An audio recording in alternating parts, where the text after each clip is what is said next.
Okay, so I posted the status about Ask Erica, and I got a question. So before I go to bed for the night, I'm going to answer the question, or we're going to answer the question because it's debatable.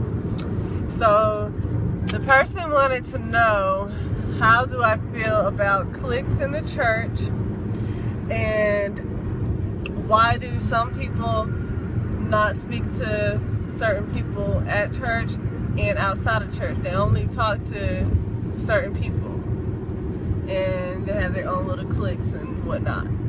So, yeah. What is your thoughts on that? So, my thoughts are, first off, you can't expect somebody to speak to everybody. I mean, if they don't talk to you in church or out of church, you can't fault them. You can't be upset with them. I mean, we're called to be brothers and sisters, but we ain't called to be best friends. I mean, I love you. I give you the shirt off my back, but if I like to hang out with Susu instead of Lucy, then, I mean, if I want to go bowling with Susu, let me go bowling with Susu.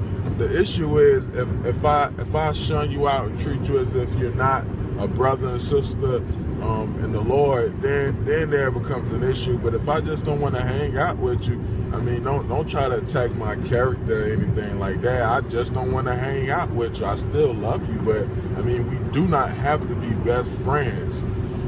And that's what I think about it. I mean, if I treated you a type of way and then spreaded rumors and then gossiping and talking behind your back, then it's a whole nother issue. But if it's just because you're not in my clique, then you're just not in my clique. I love you. So what about them not speaking, though? Not speaking to people, only speaking to certain people? Well, if they attend my church, we got like 2,000 members in my church. I don't speak to everybody. I speak to those who come up and speak to me. So if you're the person that has an issue and you think somebody's not speaking to you, go speak to them and then see what their reaction is.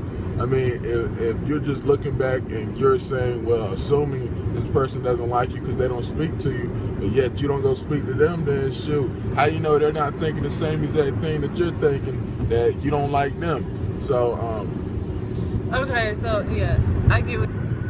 Okay, so I agree with what he was saying. Honestly, everybody got their cliques. When at my church, well, back home at church, I have my row that I sit on every Sunday with the same people, and I'm cool with the same people. But I do try to speak to everybody. You know, it's a smaller church, so you can do that.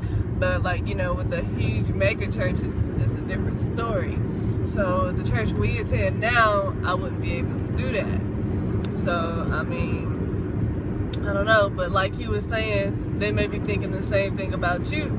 Because I've been in that situation too, where there's this certain person that, I don't know, never would speak to me.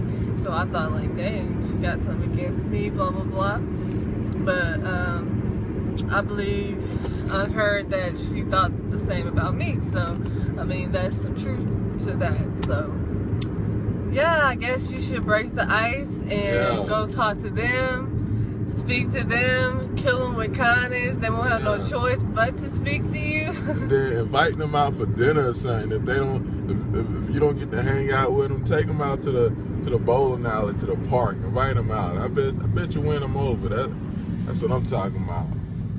Yeah, so I hope this answered your question, and if y'all have any more, just hit my inbox. #AskErica. Ask Erica.